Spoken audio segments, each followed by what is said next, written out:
I'm on the ball with that, and my team is on the ball with that, because people in my team that are in my program are only people doing 5 figures a month with the model themselves. Entrepreneurship is a matrix, because you leave the 9 to 5 grind to come into this fucking 8 a.m. to 8 p.m. grind, or even further, because then instead of becoming a VP, you are just trying to get ahead in some entrepreneurship vortex. No amount of money is really worth losing yourself for, because like I would rather be making 50, 100 grand a month and be extremely just fulfilled by life than make 10 million a month and hate myself and want to jump off the cliff. Before we start this podcast, I have one small favor to ask you. If you've been enjoying our US tour and all the extra effort we go into making these episodes, please hit the subscribe button down below so we can help more people every single week. Thank you. All right, let's kick off. Where I want to start, I have to start with some of these numbers, dude. 17 now. Yeah.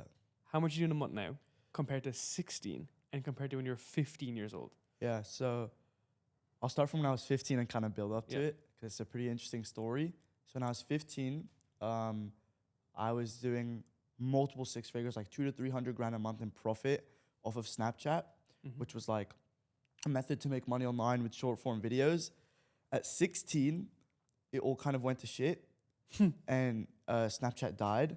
So my monthly income went from like multiple 6 figures to maybe low 5 figures, like 10, 20 grand a month, which was still insane, but comparatively to what I was used to, it was a really big drop. And then at 17, I started my software company, started my coaching program, and then I also started to run more channels. And at the moment, a month, we're doing around $1 million in revenue, and like a good chunk in profit because of how lean most of the businesses are. Why do you think you've been able to do that versus 99.9% of the entire history of the universe have never been able to get those numbers, regardless of age? Because I have 0 time difference between idea and execution. Explain. So whenever I have an idea, instead of pondering it, procrastinating it, if I think it's going to fail, if I even have a little chance in my head of it succeeding, I'll go for it. I don't care if it fails. I have all the time in the world. And I think that's why I've been able to jump at like so many opportunities. Yeah. And some of them have failed, granted, but a lot of others have succeeded. And that's just because I've taken the chance to go into more ideas and execute on them. What keeps that emotional connection separated from it? Like, why are you not tied to those ideas? Because most people get so caught up in, you know, oh, it's not working, it's me. And then they go down that kind of wrong spiral.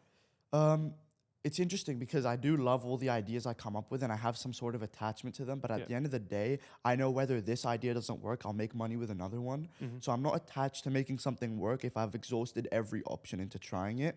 And I'll exhaust every option into trying something before I feel like I should move on. Because if I don't, then that's just doing a disservice to myself.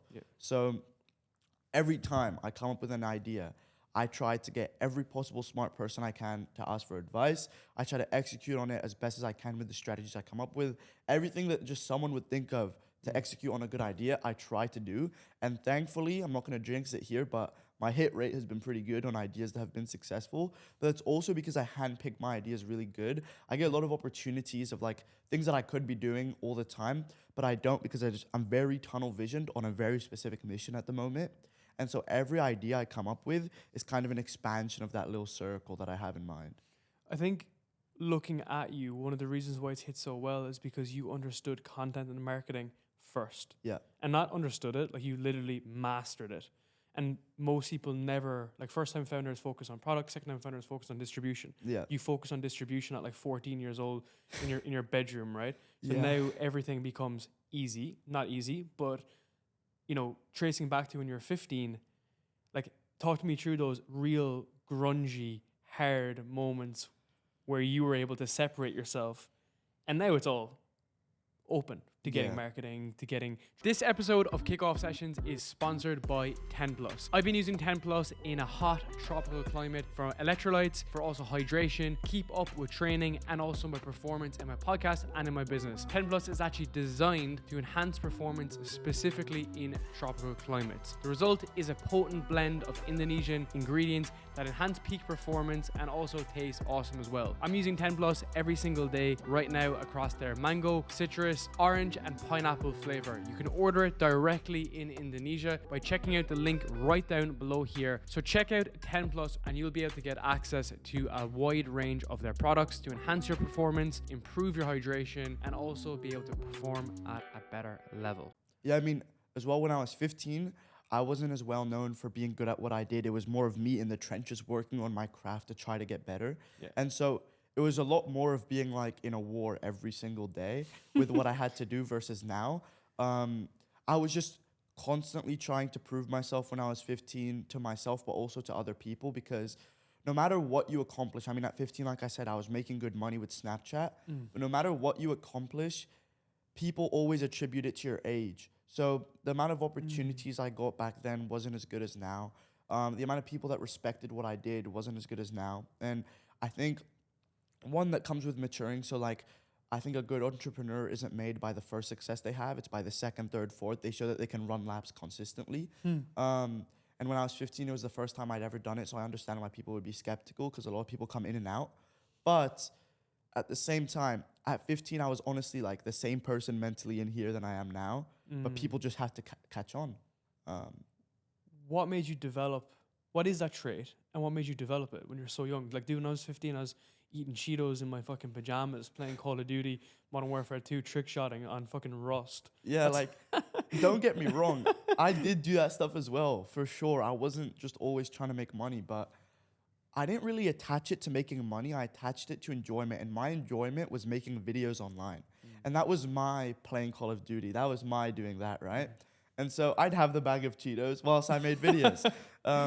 So that's what I enjoyed doing. But it's very interesting because I wouldn't even say that I'm more of an expert at making videos, although I think I'm good at it. I think I've like kind of mixed being good at business and being good at videos, because a lot of people are really good at going viral, but they don't know how to create businesses out of it. A lot of people know how to create businesses and have good ideas, but they don't know how to get the distribution for it. 100%. And I think I came up in a way where I mixed those two in from the beginning. I always thought of like a video I made of like, so I used to run a magic channel back when I was younger. I used to do magic tricks. And I remember that the second I made the channel, I like registered a domain instantly on Google, and I just did things to like prepare myself for potentially running a business out of the channel. Yeah. And I like started to look at manufacturers to create like a deck of cards and stuff. These were all just things I did when I was 12, 13, because I really enjoyed the business aspect of things as well. So although content and making videos is great, I think like the real skill set that I have is mixing both of those together. I'm always focused on the offers on the back end, right? Like, where can you actually make money from it? Yeah. And I call it going from the broke creator to a creator entrepreneur, someone who would just uses content as a mechanism to get traffic into their product, service, Yeah, I mean, it is. if you think about it, a lot of creators have 1 million plus subscribers and are maybe making 10, 20K a month, right? Dude, some of them even less, or whatever. You know? And like, yeah, that even less, you're right. But like people that understand how to mix both. I mean, I have maybe 60,000 on YouTube right now. And although that doesn't sound like a lot, in the business space, and especially because I think I've built up a cult audience, I think I've been able to turn that into like close to 7 figures in revenue from just the coaching program in like 2 months. And so it's like, I think that's just relates back to what I said before, mixing understanding how to create a business on top of understanding how to make a good video. It's a very, very good skill to have, a very like valuable skill to have, I think. So when I watched your podcast with Brett, you said you didn't want to be the person selling courses. Yep. And now you got a course. So, but you got a coaching program. So walk me through, what was the change in heart? I actually mentioned this to Brett as well recently, and it was at the time when I made the video with Brett, I was doing Snapchat. And Brett was telling me to do a Snapchat program because that's what the podcast was about. But then and there, I knew Snapchat was dying, and I knew it wasn't a teachable method, and I hadn't expanded into other versions of content yet. So I was like, listen, I'm not comfortable doing a program on something I don't actively do. And now I'm doing a program around YouTube Shorts, but I'm actively running YouTube Shorts channels doing 15 to 20 grand a month. Like, I could pull up dashboards right now and just show you the accounts, because I'm a very big believer in practicing what you preach. But it's not even that. It's a very big disservice to the people you sell a program to or a course to if you don't actively practice it, because you don't get with the trends, you don't get with the times, and therefore you lose out on your touch probably within 6 months of launching because of how fast this environment changes, especially with content. Content environment changes very, very quickly. So if you're not on your ball all the time, you're doing a very big disservice to everyone who pays and invests in you because they trust in your opinion to perform. That's the reason why I'm recording so many podcasts. I'm helping people build their podcasts, but I have to be here flying 30 hours to show people this is how we run a conversation. Yeah. The flip side to it is like, let's say you're a financial advisor, you're broke, you're a personal trainer, you're fat, you're a relationship coach, but you're single. Exactly. It doesn't make sense. It doesn't there make has to be the sense. polarity. Now, for your coaching program, and especially bring people 0 to 1, how are you helping people go 0 to 1 with short form and to monetize short form when it changes on a fucking swivel every single week? Yeah, I think with what I teach, I don't teach short form using your face. I teach faceless short form on YouTube. So you don't even need to show your face to make these videos. And that's a business model on its own. And really, as the times change, the way of making content changes, but the fundamentals always stay the same. You need to understand how to analyze your retention, how to analyze what a viewer wants to see, and all these fundamentals can just be adapted into new niches. There's always obviously going to be like new tricks and stuff that come out and disappear as time goes on.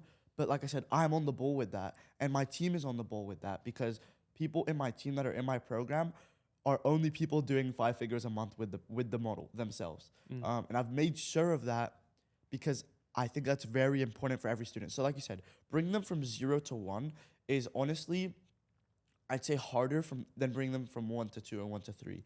And so 0 to 1 is where they have to learn all the fundamentals, learn what they're actually getting into. And we have that with like a course. So we have a course that people can get, but the course isn't where the value is. Courses are great, but people don't always adapt the trainings and teaching when they just have like videos to watch. I think it's very important to have like mentorship and to have someone on your ass about everything and getting you to do things. And I'm still improving the way we run our mentorship. We're very early on. So like I'm adding more things to be more accountable to the students and things like that. Because like I split test everything. So I'm like, okay, this way a student did better than this way. I'm gonna go to this way now. You know what I mean? So I like to like always be on the ball with that. Like the team also is very big with that. So we have people that we send type forms to all the time to just gather student advice and student feedback so we can make it better. Because I'm not trying to sit here and make a program that I don't touch for 12 months and it just stays the same, never improves. I'm really trying to do it good. So 0 to 1 is them watching the program and kind of getting the fundamentals there. And then they'll kind of be in a community with coaches that they ask questions to, etc. And that's how they expand their knowledge. And then there's like a mentorship part of the program where you have a private coach assigned to you. You get calls with your coach. You get multiple weekly group calls. And there's like pre-recorded segments. There's just a lot of things to help you get ahead. Because I think accountability is what pushes people forward more than anything else. And if you don't have the funds to be in a program, it has to be self-motivated. That's why most people don't do shit, right? Yeah. Like the best thing about your work is that when you were fucking 14, 15, I remember watching your videos of you saying you spent all night editing and then you scrap the idea at 7 o'clock in the morning and go again. Now, dude, that internal drive, like the mindset element, is what separates most people. Like there comes a point where when you spend the cash, it still won't make a difference unless you are internally driven. Yeah. So I think, could you talk about some of those earlier experiences? Because they're like almost psychotic, right? They're proper like real startup shit. And you did it for content, which now feeds into the business, feeds into startups.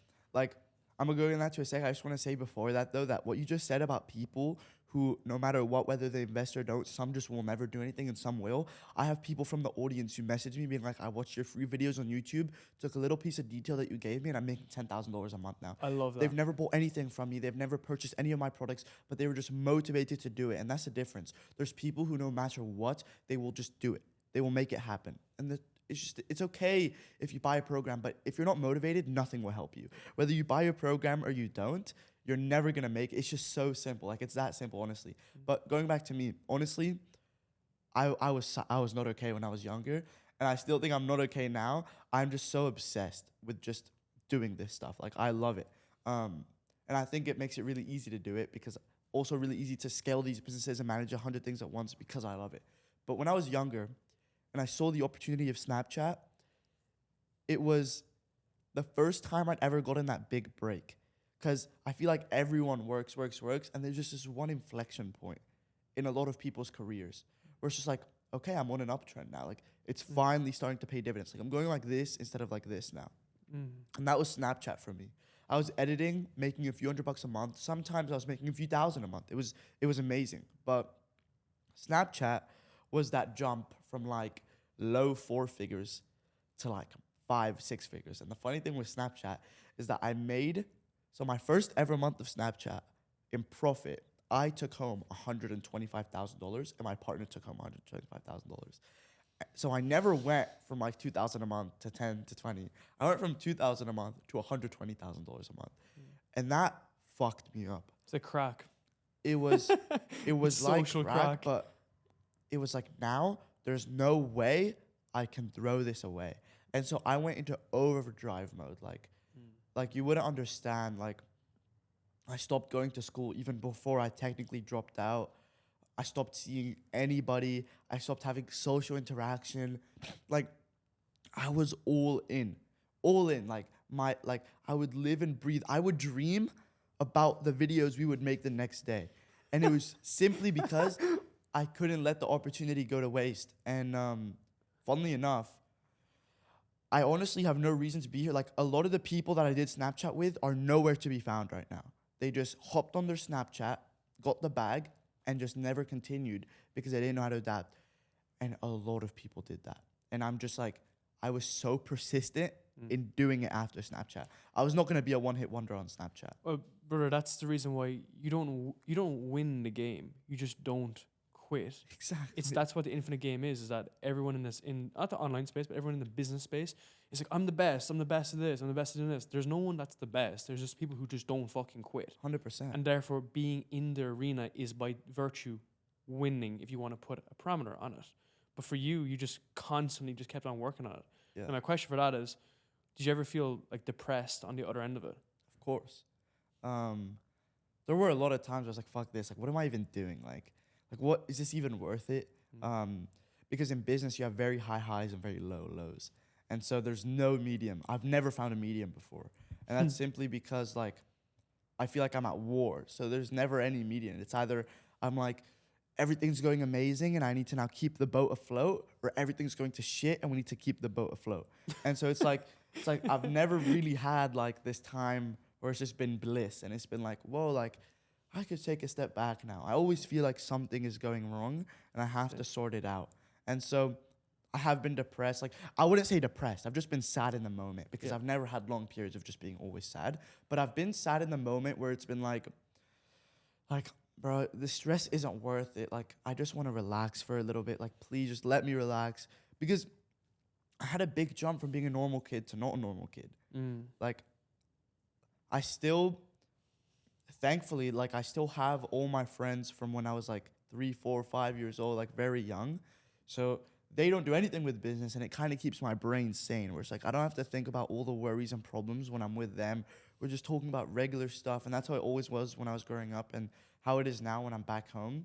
But like, then there's this whole other part of my life where it's just like I'm acting as if I'm like a 30-year-old running multiple corporations worth 8 figures. Like, it's hard to balance it because I don't think a 17, 18, 19-year-old is programmed to run something like that. Dude, your brain is not developing for another 4 more years. Yeah, like my prefrontal cortex isn't all there yet.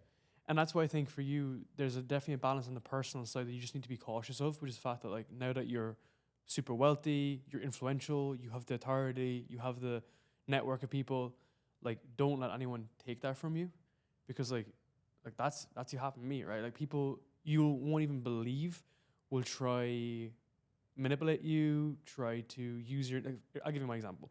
People would use my name without me knowing to get connected with people, to get like discounts in coaching programs. Legit. It was like the weirdest shit ever.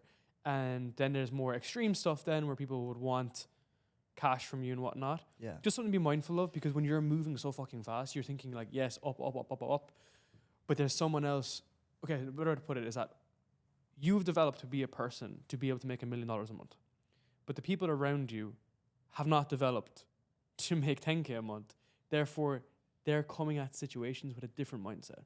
Whereas for you, you're like, yeah, I'm maturing, effectively. But those people who are not maturing, they come in with the wrong intentions. No, yeah, I understand. I mean, I've definitely not had as much experience in that as people who are older like you, just had more time in the space, because a lot of these experiences simply come with time. No matter how much money you make, no matter how fast you move, some of these things just come with experience. And pain. Yeah, and so it's like, I've had some of it already in the 2 years that I've been here. And like, it's been an eye-opener for sure, because honestly, like, to be very frank, and it might seem immature, but I came into it thinking everyone was an amazing person. And like if I was just a really good person, then everybody would be a really good person to me. And like, that's just not the case at all. Yeah. I'm still like really feel that I need to be a really good person to everyone because that's my moral code. But I know that I'm cautious in the back of my head of the fact that not everyone is coming to me with that intention. And I've experienced that before, whether it be just in any facet, whether it be company or semi-personal life or business friends or whatever. And it's just like, it's just something that you have to deal with, bro. Like, I don't know. It's just you have to build tough skin around it because it's always going to happen. I keep my friend group very, very close. I have a close group of friends from school, from my boys that I grew up with that I like trust with my life. And then I have a close group of friends of business people that I trust with my life because it's the people that I kind of came up with in early stages and I trust now and I've built relationships with. And apart from that, like I have acquaintances, I have people I go to for advice. Like, to be very honest with you, I've mentioned this a few times now, but I only think there's like 2 or 3 places you can really make lifelong friends. And I think one of them is when you're coming up early years of your life where no one has any expectations of who you are, how much money you have. You're just kids and you love each other because you're good people. And 2 is when you come up early in business, when it's the people you grinded with, and it's the people that you went to advise for and you both were in the trenches together. And then there's obviously odd times where like you'll find someone and you end up being really close to them, which I've kind of had in recent times. I have a lot of people now that I've met in the last like 3 or 4 months that I've like really assimilated into, gotten really close to. But it's hard. Like finding good people is very hard. Do you watch Kickoff Sessions and wonder, how did he get that guest? Well, I've actually broken down every single step to get the best guest in the world, what I like to call our guest management system.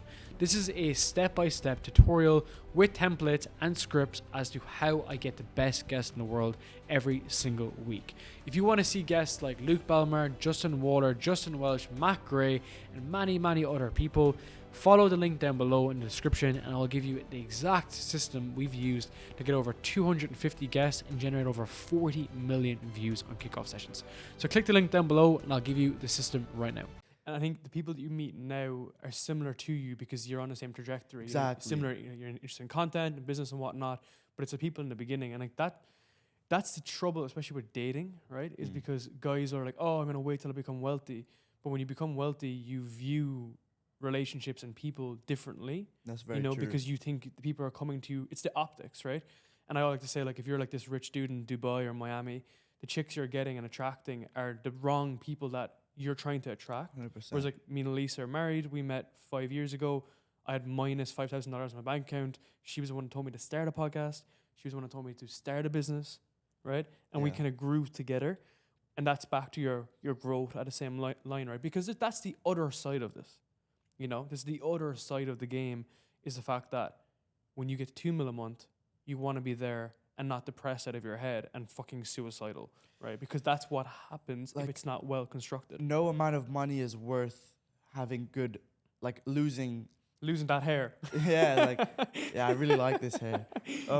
No amount of money is really worth losing yourself for. Because like I would rather be making 50, 100 grand a month and be extremely just fulfilled by life than make 10 million a month and hate myself and want to jump off the bridge, right? And I think I'm growing. Listen, like you can't control how fast you grow because you always want to grow fast. And like things can grow fast, things can grow slow. But I'm growing in a stable way now where it's like I can kind of predict what's about to come in a sense where it's like it's an input and output of my action. So I know in a sense, like if I do this with the brand and I do this with the companies, I think it's going to go from this point to this point. And so it doesn't catch me off guard because I think a lot of the times the way people lose themselves is when they grow too fast and like they don't know how to handle it. Like they don't know how to handle the position that they're in at the moment. And they lose themselves in it because they go and they start being with the wrong crowds. They start figuring out what they should do in that position because a lot of people don't know how to handle where they're at. And I think like I still maybe don't know how to handle where I'm at a bit, but I think I'm very like grounded, dude. Yeah, like You're I think super I grounded. understand. Like I'm conscious about what's happening. Well, the best thing that I saw from you, which I knew we were kind of cut from similar cloths, was when you said you weren't going to move to Dubai or Miami. Yeah, Right. no, I want to Because- stay in Cyprus. And can you talk about that? Because the common knowledge in online space is if you're not in those cities, you're a loser. Whereas like I'm living in Bali.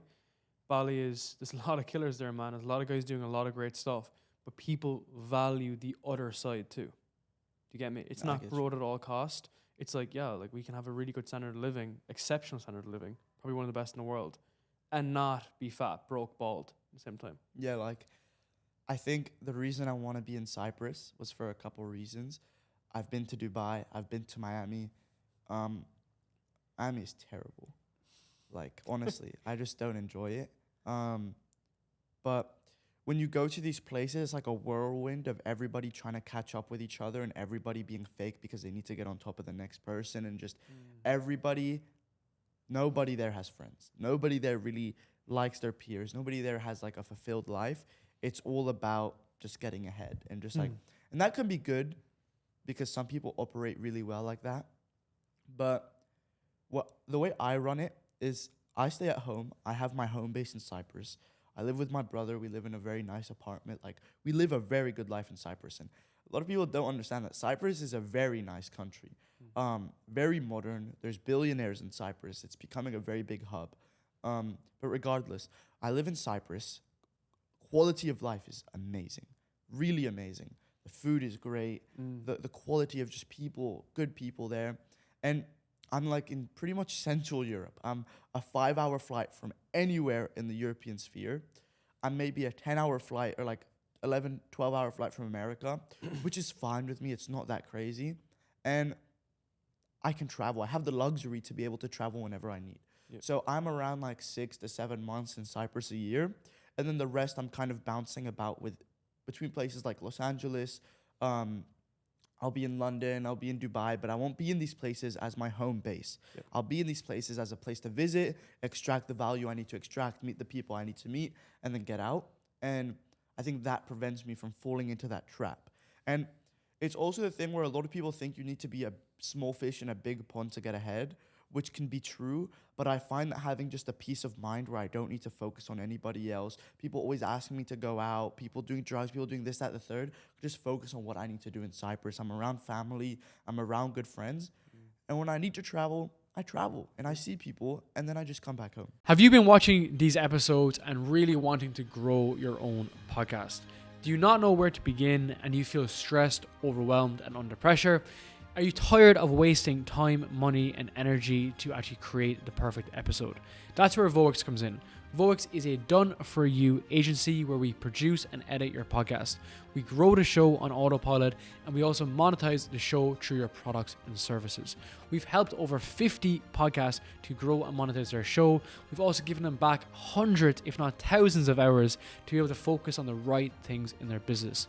We have some of the biggest podcasts in the world in our network, and we're sponsoring and growing shows every single week. We've generated over 100 million views, over 10 million downloads, and on top of that, we generate over 2 million client revenue. So if you're interested in learning more about how Voix can grow and manage your podcast, schedule a call with me directly below via the link, and we can chat about how to grow and monetize your show right now. Dude, that's why entrepreneurship is a matrix, because you leave the 9-to-5 grind to come into this fucking 8 a.m. to 8 p.m. grind, or even further. Because then it becomes like, oh, instead of becoming a VP, you are just trying to get ahead in some entrepreneurship vortex, right? Yep. So you need to have that grounding. You have that grounding at 17, you're miles ahead. Let's get a little bit tactical. So with the people that you're coaching specifically, and you're bringing them even into, they're using Crayo and whatnot. So my criticism of these, like, not AI platforms, not saying yours is, but just in general, is that they just look like shit. Like, in our coaching program, I try to get everyone off Opus because it just looks shit. And all the other platforms look shit. How do you think that kind of restricts people to some degree? And like, what's your kind of advice to overcome that and build better short form that grows and builds a business? Yeah, like, here's the problem with a lot of these softwares in this editing space. It's that you're competing against billion-dollar companies like CapCut and Premiere Pro. And those are just so creatively freedom. Yeah. Like anyone can do anything on those softwares. And so it always makes it to like places like Opus and Crayo, etc. Probably will never be better than Premiere Pro and CapCut. But I can't speak for Opus because I'm not in the company. But for Crayo specifically, our goal is not to be better than Premiere Pro. It's not to be better than CapCut. It's to create quick solutions to make the videos that our audience wants to make. So for us specifically, our audience wants to make faceless videos on TikTok, YouTube, Instagram. And they also, for example, want to make those like clipping videos of talking about streamers, etc. And those videos are very honed in by our software. If you're someone who makes advanced 3D animation videos and you want to use Crayo, you're wrong, because you're not the audience that we want you to have. So our software will not work for you. We are here to serve a specific kind of audience, and that audience just happens to be very big, which helps us in the long run because our software can then earn a lot of money. But we serve a very specific audience, and we try our best to be really good at serving that audience. So we put a lot of time into making, for example, our subtitles really unique. The big thing with these softwares is that they auto-generate videos for you, but they give you no creative freedom to change it for yourself. Because I can't think of what a user wants to do with their video. I'm not the user. They have their own creative way of thinking, and they want to make the videos in their own way. So something that Crayo does that I don't think a lot of software do is we'll generate the video based on how you want to generate it, but then after it's done, you now have the creative freedom to change it up however you want based on what we've done. So it adds that extra layer of just giving you what you want to do. Like, you can never be perfect, but you can be as good as possible. And consider this, with Crayo, we are completely bootstrapped. We've never raised a single dollar. We've never paid $1 in ads, and we only have one developer. And so it's like, we are very, very lean, and we're running a company in a way where we are prepping ourselves now. Like, we've been very lean up until now, but we are making strides now to go from this to that. And for the amount of growth we've seen, for how really compact the team is, and how we've really just been kind of grinding away at it, it's been insane. I mean, Crayo now is doing anywhere from $500,000 to $600,000 a month alone. Dude, you could sell that now for 30 mil. Yeah, I mean, 6x yearly revenue. Technically, yes. We've gotten offers, but we've just declined a lot of offers because we just see a lot more potential in the product. But that's what I'm saying. We have one developer pretty much that's just putting all of his time into this, Aleem. And then we have me and Musa on the front end. And then obviously we have people doing some stuff for the company on the back end, whether it be support or stuff like that. But the 3 C-suite members are very lean, and we've already grown to this. And so I can only imagine once we properly expand the operations, how much better our product's going to get, how much more users we're going to acquire, how many more people are going to be able to see Crayo and be like, I would use this over CapCut. I would use this over this. Is the underlying technology GPT? So we have a lot of backend things we use. So we do use GPT for certain parts for our script and stuff. So we even have a feature in Crayo where if you want to make a certain, it's called a story video. And it's a video that talks about maybe wholesome stories, whatever, right? So if you want to make a video under Crayo, we have a feature now that allows you to input a viral video in your niche. And what we'll do is we'll transcribe that video, that viral video, and retype it in a different way for you to then remake under Crayo. And so we use advanced softwares like GPT for that. And to be honest with you, I don't have at least 10% of the knowledge that my developer has on what we really use in the back end. But we've also changed to being very private with the product. So we used to use a lot of cloud services and data brokers and stuff like that to get their power to use on our software. But the problem we found is that if they fuck up, our software is down. And so we've transferred a lot of things to be in-house now. It's Crayo in-house assets because it just works. It builds us more equity value because it's all owned in-house. And it also prevents us from having to worry about someone else to mess up for our product to go down. And it might cost a bit more in the short term, but long term, it works really well. I like what you mentioned with the feature, the transcribing, because that's what you were doing about your most viral videos, right? Exactly. So it's almost like what you've learned and what you've been doing, you're just creating a software to effectively do that on the behalf. The best software is made from an owner who has the problem himself. That is where the best products are made. I mean, just look at people for example, Iman. He has Flawsy, which is an agency software that came from him having the problem with his agency. And me and Musa, our problem with Crayo came from having problems with making short-form content. Same with Noah. And it's just yeah, exactly. So Noah Morris had the thing with YouTube. He had problems with YouTube. The best software is made from when you just have a core problem. I feel I have a lot of people that I know that try to find issues that they have to solve. And it's you're never going to find that issue that is really going to make you money if you're looking for it. It's something that if you have, most likely a lot of other people have. But if you look for one, then it's not really going to pay off the same. Dude, the simple example of that is in the online space, people get started with agencies. Yeah. But they'll end up doing ads for a nail salon that's based in like Kansas, and the dude is a guy based in like Germany. Yeah. Right? It's like a clear disconnect Yeah. between the two. Whereas like the best problems start internally, and then you solve the problem at a different level of complexity. Mm-hmm. So you might start with an agency, go to coaching, go to software, Mm-hmm. but you're still solving the same problem. Yep, exactly. You know? Okay, I want to ask you about specifically around your short forms ideas. So I heard you talk about trend jacking. Noah Morris, who we both know, talks about jumping off trends and crashing down channels and stuff. What's your philosophy around faceless channels, and when do you leave the ideas? Like, what's your methodology? Yeah, faceless channels is a very war-focused industry, and what I mean by that is you have to constantly be hopping next to next to next. There's some types of faceless channels that you can be running for months and months and years, and those are more branded and like very stable, and they're almost companies in a sense. So there's like a lot of channels now that create very high level videos, thousands of dollars per video budget, and they're faceless, but it's more of a company that they're putting a lot of effort into each video with. But then there's the other side of the coin where like you're making videos, but it's very low effort, low quality, and you're just spamming out tons of them, like bang, bang, bang. And that's like a lot of the route Noah takes, for example, where he's like, I'm sure he runs a few higher quality channels, but he takes the route of like, let me take a lower quality channel that's lower moat that I can get into and have a competitive advantage. So if my competitor's posting 1 time a day, I'll post 3 times a day. And he just bangs them out and then sprints them to 100K a month, and then they crash and die within 4 months, but then he's on to the next thing. And so that's the way a lot of people go about it. And for me, I always like to think long-term with what I run, and especially with faceless channels. Like with Slam Dunk, which was the first ever shorts channel that I ran, it was technically like, it wasn't a very high quality shorts channel, but it was very evergreen. Like that's a channel you could be running in 2025. And you started it in 2020. If we had not stopped it, simply we stopped it because there were high leverage opportunities. Like Snapchat came up, and that was making us $500,000 a month when Slam Dunk was only making like 10 grand a month. So like we just focus on high leverage opportunities. But regardless, you have to focus, I think, in my opinion, this is just the way I go about things, and how I recommend my students to do and stuff, is just focus on things that you think you'll be able to run in like 6 months to a year.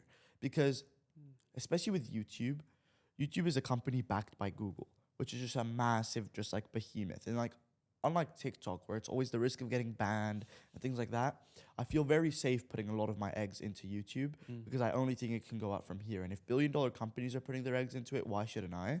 And so it's like, I take a lot of, not risk per se, but I take a lot of like calculations into just putting, like making a ton of channels that I think are going to be here in 2 or 3 years, because that's the way I want to go about it. Do you think those channels build authority? Faceless channels can build authority. So I have a channel I'm running right now, which I'm going to release a video on in October. But I'm not going to mention the name now because I think I want to keep it a surprise for the video. But it's a very high quality channel. We spend hundreds per video, and it's all shorts. And that's a channel that we can confidently say will make us 50, 100 grand a month, simply because it's faceless, but it's very high authority because of the way we make the videos. And can't really go into detail, although I wish I could. But like, you can have high authority faceless channels, and there's a few factors that play into that. The quality of your videos. If your videos are just outstandingly good, chances are the audience will have more trust in you, and you'll have more authority as a creator to sell a product, even if you don't show your face.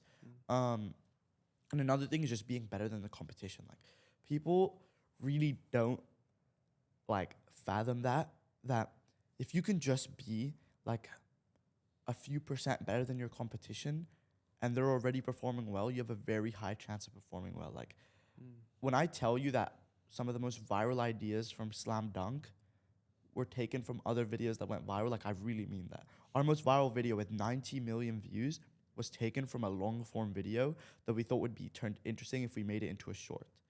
And we did that, and it got 90 million views. And we've done this a lot with a lot of our other ideas with the channels I have today. Just take things that work and make them better. That's a logic around everything, right? Even that's why the first software company is not the best. It's the second one, the third one, exactly. fourth one, right? Because they've had product market fit. You talk about the market dynamics, which is having a wide TAM, so wide audience, and then a deep relationship being built. Mm-hmm. And I guess that's why finance content, relationship content, fitness content does so well, right? 100%. Because they have a large target audience. And those niches specifically also come with an intrinsic problem the person wants to solve within themselves. Fitness, they want to get more fit. Finance, they want to make more money. Relationships, they want to have a girlfriend, boyfriend, etc. So those are things that like people feel on a day-to-day basis, whether as when you're making gaming videos or like videos on just general entertainment, it's entertaining. But the people don't have an internal desire to really focus on you because it's not an intrinsic problem that they have to worry about the day after. You know what I mean? 100%. Whereas that's why I think finance creators build a lot of a cultier audience and like these types of kind of spaces. And it's because people have a problem they want to solve. And if you've solved it, they're very inclined to listen to you and what you say because you're in the position they want to be in. And so that's great, but a lot of people go wrong with, for example, business content where they just spew bullshit advice. And like you can, 1,001 people can spew bullshit advice, but only a few people can like really run business. And so it's like, I try to show that in my content. A lot of people try to show that in their content. Like, for example, I've had videos on YouTube where I'll literally take a YouTube channel to 100,000 subscribers to prove it's not luck. Yeah. Like I've done it in a video where I took a channel from 0 to 100,000 subscribers and started making it $100 a day, all within one singular video, just to show them that I'm starting now from the position you're in, and in one video, I'll get to where I'm at again.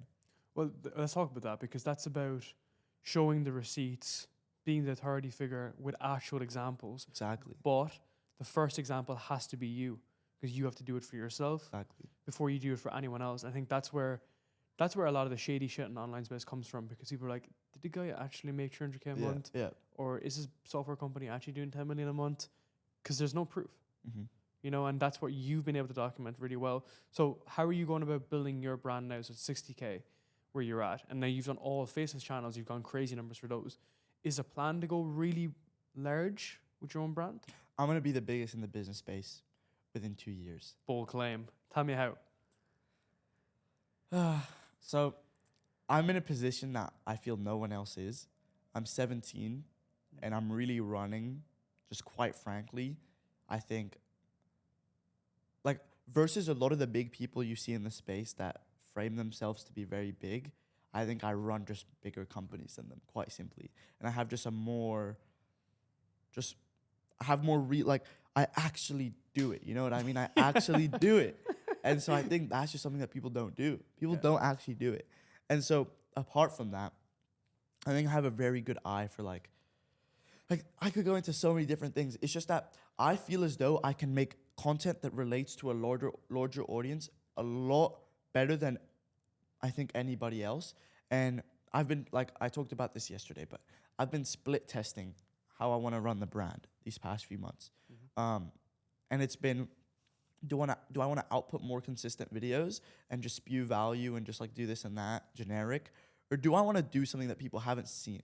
And I've tested both. I tested the challenge videos and I tested just generic talking videos. And what worked a lot better was the videos where I was just more what people haven't seen before. And so the way I'm going about the brand now is fewer videos, but videos where when someone walks away, they're like, whoa, like, wow, that's a fucking amazing video. Like, I want to watch that again. Like, that is something I don't think I've seen before. What would be the content within there? Because I'm just thinking in my head, you know, something like Jordan Welsh, who just makes like very unique abstract videos, something like that, or something related to you on the quest? Yeah, so it's a bit of both. So it's going to be, a lot of the content is going to be me and what I'm going through. So for example, like talking about the software company I run, or doing a really like creative video of how I've scaled this channel to $20,000 a month. Just a very interesting way. Not like sitting down just telling you, like taking you through a story of my emotion of how it all went through. And there's going to be other videos of me doing challenges where it's like me starting a company from zero. Like I have a video that I'm currently creating where I'm taking a software company from 0 to $100,000 a month for a video, for literally a YouTube video. And so it's like, I'm very confident. I don't know what it is in my head. I've been confident about things before, and they've come to life. And I think the more you speak on things, like, the more expectations people have. So that's why I don't really like to always just come on and say, like, I'm going to do this, I'm going to do that. Yeah, for sure. But I just know what I'm going to do. Like, I think I'm in a good position where I do what I actually say I do. I run really good companies, and it's just, there's no other 17-year-old doing it. There's no other 18-year-old doing it. There's no other 19-year-old doing it. Or even 21, 22, 23. Like, dude, the people that you see that are 24, 25 that are crushing it, there's only like few and far between anyway. Exactly. You know, it's the same in any market, that it's only the loudest voices contribute to most of the audience. But you think that everyone in their mid-20s is a millionaire if you go on to Twitter. But the reality is... And I'm very lucky to have people that, like, are smart and are also in the position I want to be in. So speaking to people who are bigger in the business space, etc., just kind of seeking advice. Like when I went and did the podcast with Biaheza, and in my opinion, he is literally the pioneer of the business space. Like the videos he made, just so perfect. Like they were so good. And so I got a lot of advice there. And just speaking to people like Jordan Welch, etc., like these types of people that are big in the space, they know what it's like to be up there. Yeah. And I just think I'm very confident. I just want to let it. I just want to show people. That's all I want to do. Yeah. I like to speak on it because it also gets me more motivated. Where it's like I speak on it, I now have to do it. Honestly. And clarify your thoughts. Yeah. Like exactly. And so I'm excited because I've gone through a testing period this year, and in not even a year, I started the brand. So I posted my first video in October of last year, but then I stopped posting for 6 months, and I never touched my channel until March of this year. What? So March, April, May, June, July, August. In basically like 6 months, I've gotten 60,000 subscribers. And so I think I'm going to do very big things in this space. Yeah, man. I want to say a big thank you, man. Next podcast, we'll do a 3-hour session. Yeah. And we'll go into the specifics of everything, man. But I want to say a big thank you, though. And like, for anyone who's young in their journey, like it's only going to be you that they're going to be following, you know. Hope yourself, so. Noah. What age is Noah? 20? 21. 21. 21, yeah. And he's been at this like 5-10 years as well. Yeah. But it goes from starting at very, very young, though. Always. Yeah. And you only ever see the final rep. Like you're only seeing your reps now. People are only seeing my reps now. Exactly. Been doing it for half a decade, you know. Exactly. And that's what happens over time. So yeah man, big thank you. Thank you for having me on. Appreciate it, brother. Thank you.